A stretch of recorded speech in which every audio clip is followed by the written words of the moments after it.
Welcome back to Iowa Live. Lou and Jackie here, morning. being joined by our friend Neil Schultz. He's a volunteer for AARP, and of course, this time of year, so many people are going out just trying to find that right something for someone to give during the holidays. And there's a lot of people, Neil, and more every day, doing online shopping. They are, and I've read estimates as high as $700 billion is going to be spent this holiday season online. Is that crazy? It is crazy. Yeah. So we know everybody's doing it, but this is also a prime opportunity for scammers to take advantage of people online Absolutely. as well. So the AARP wants to step up and help. Why are they so concerned with our online shopping? Well, and it's not just a senior issue. I mean, really, the people of all ages that can be victims of scams Absolutely. and are. Right. So we just want everybody to be safe when they're. And we know that online shopping is getting more and more prevalent. Mm-hmm. It's a lot easy to sit at home sometimes and be on your phone or be on your laptop and order stuff from wherever online. But you really have to use some caution. Be careful. How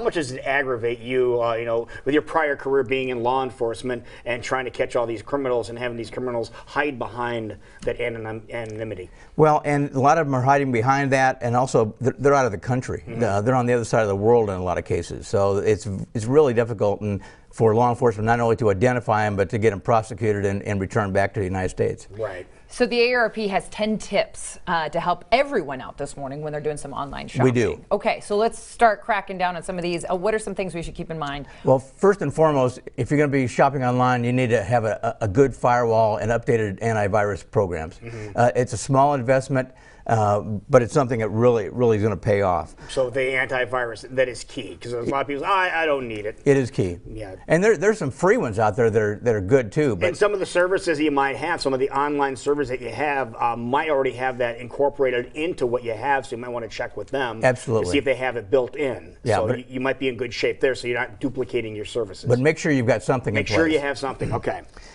Next thing is go to familiar websites. Go to the ones you know. Don't just respond to ones that you might get in an email. Always be wary of unsolicited emails, unsolicited phone calls.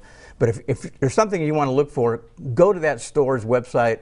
And also keep in mind that search engines pay for positioning. So the search that you do, the first one that pops up may not be the one you want and may not be the website you're It's after. whoever paid the most. Yes. Yeah, okay. In a lot of and cases. if you get a ridiculously low offer on something, that should be a red flag. It's a big red flag. Yeah. It's one of those things, we've said it a million times, if it's too good to be true, it probably is. Right. Well, it's so hard when you see those ad pop-ups all the time because our technology is getting so smart these days. You said emails, but even if you're just streaming on social media, things that you've been looking for or searching for all of a sudden pop up in my feed, and it's so easy just to click and think it's what you're looking for. And sometimes we get kind of clicker happy. Where We just, do. Oh, yeah, because you're antsy to get something. We are, so we get And on we there. want it now. But you got to do your due diligence. You got to Yep. investigate and make sure that you're getting what it is you think you're getting. The other thing too is make sure that website you're on is a .com, rather than a .net or .lu or something like that. Right. Because there's some out there. There's a 1.4 billion websites. Million websites a month that are created. And That a lot of aren't those, even legit. a lot of those are created by scammers, and they'll take them up and they'll take them back down again in a hurry. Because it's so easy to do so. Okay. Okay, let's talk more tips this morning. Use websites that are recognized with the Trust E or the Verify sign. It just tells you that those are legitimate ones, and they're a lot more secure. I always look for that padlock. Little lock. Yeah, Up in but the corner. the scammers now have figured out a way to put that little padlock they? Oh, they have. to embed that in there. So that isn't always Okay. Look for the verified Yeah. symbol. Okay. Okay, good to know. or look for multiple things that indicate that it's safe. Another one, look in that upper left-hand corner and make sure that website says HTTPS. With an S. The S means it's secure. Okay. Okay, good to know. Yeah. All right, what else we talking this morning, Neil? Always log out of the websites after you get done placing your order. And And why is that? well, you just want to make sure that whatever information you put in there, your credit What card. if you say, I might want to look at something later? Yeah. Then what? Log out, log then log back back in. on? Okay. Yeah, and this time of year you might get an email saying from somebody that looks like it's a FedEx or something like that, that you might have a package coming. Don't click on those things, because a lot of those things are scams. Take the information from the order, your tracking number and that kind of thing, your order confirmation, and follow it up with that. Okay, so go to the FedEx site and then plug that number in to see if it's yours. Yeah, because the store that you order from is going to give you tracking information. Yep. Print that stuff off, keep it in case there's a problem with the order, but use all your tracking information from that order. Yeah, FedEx usually isn't going to email you and say it's on its way. It's usually coming from where you ordered. Right, and there's a lot of things that you might get something put on your computer, malware, spyware, something like that. From those websites. Okay. Don't give out any personal information. A legitimate store is never going to ask you for personal information about, your date of birth and social security numbers and stuff like that. So just be wary of anybody that. Yeah, store doesn't need that type of information. They really from don't. You. They really don't. Wow. And there's so much personal information out there about us that we're never going to reel it back in. So we've got to be very, very careful of. Because once it gets out there, you're out of luck. In certain areas. Yeah, once it's out there, it's out there. And a lot of it we put out there voluntarily. Okay, let's talk about passwords too, Neil. Let's jump and talk about that, because a lot of times people will have they get tired of them, and I think we're part of them here. You get tired of having to change your password all the time or having to have different passwords for everything. But that's really important, isn't it? It really is, and it's important to have strong passwords and change them regularly, especially if you're dealing with a business that's had a data breach. And a lot of them have, so you've got to change those right away. Okay. So keep that in mind. So we want to vary your passwords and then don't give out personal information. Let's talk about what would happen if you gave someone your social security number. What could someone do with that information? They can establish a new identity in your name. They can take out loans in your name. And we serve up an awful lot of information on social media. I'm always amazed with people that they have a child or a grandchild, they'll put information up on social media. Hey, and it's great. I mean, but they've just given the name, the date of birth, where they live, things like that. And so we unwittingly served up this information to scammers, and they can take that information and run it and sell it for maybe 5 or 10 years before anybody realizes it. Wow. Wow, they can store that and hang on to it. And they'll sell it on the dark web. And is it that kind of information that makes people fall gullible to some of the phone calls and phone scams that we hear about all the time? Yeah, and I think it's good to point out that it's not just the gullible and naive that fall victims to these. These guys that are calling you up, and women, they're criminals. And they're very experts at what they do. They're very good at what they do. They're very slick. They're very proficient at it. And the more you talk to them, they network. So even if they don't get something out of you, you've just guaranteed yourself you're going to get more phone calls, and somebody else is going to call you back, and maybe with a higher skill set, or maybe on some other product or something.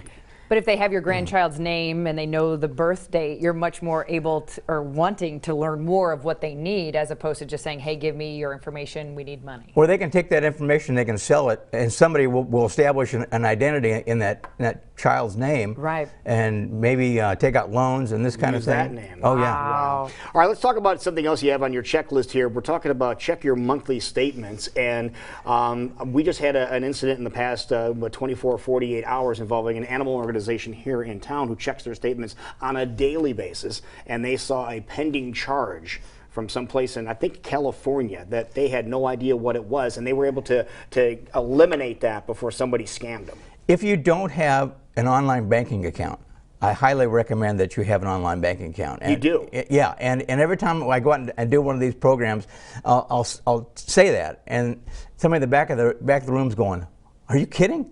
But what that allows you to do is check your bank accounts in almost real time. If I leave here and I stop at the ATM at my bank and I do a withdrawal, by the time I get home, that debit's already posted on there. And so you need to check those and check them off, and not only on your bank accounts, but also on your credit card accounts. Right. Nice. So keep that in mind. Something too. that seems contradictory, though, is you say do online banking, which I completely understand and agree with because you can do things in real time, but you're saying also maybe don't always use the debit card. How does that work together? Why is that? You need to understand the difference between the debit card and a credit card. A debit card is an open door right into your checking account. So if you're going to do online purchases, you need to do them with your credit card. The credit card company will back you up on purchases if there's a problem or something like that, and you're using somebody else's money. Okay. But the only caveat there, when you get that bill at the end of the month, you got to pay it. You make sure you pay it off. Because some of the interest on some of those purchases can get really steep on some of these credit Yeah, cards. there's still some that are 18, 20, and even higher percentages. Yeah, and there's a lot of people still paying off on a credit card bills from last Christmas. I was going to say, yeah, I like using other people's money, but you got to make sure and pay it off. Okay, so we're all using our devices. We're shopping online. Why is it so important to make sure that we're using our personal devices? You can use your personal device, but you got to make sure that you access it from a secure location, that you're not sitting in a coffee shop or a restaurant or something like that. Remember that public Wi-Fi is public, and somebody can either be standing over your shoulder physically looking at everything you should do, or they can be doing it electronically. Okay. So just some things to keep in mind if you're planning on doing any kind of online shopping whatsoever, courtesy of AARP. You guys are always on top of all this, and that's what I really love about it, just reminding people of how to stay safe. Just be safe out there. There's just lots of scammers. There's lots of things that can get you tricked up. So just be safe when you're doing online shopping. And for more tips and information, aarp.org/Iowa let you know what AARP is doing here in the state. Absolutely. All right. Neil, great job as always. Merry Christmas, you guys. Merry Christmas to you and Cheryl, too, and everybody over at AARP. Thank you. Wonderful.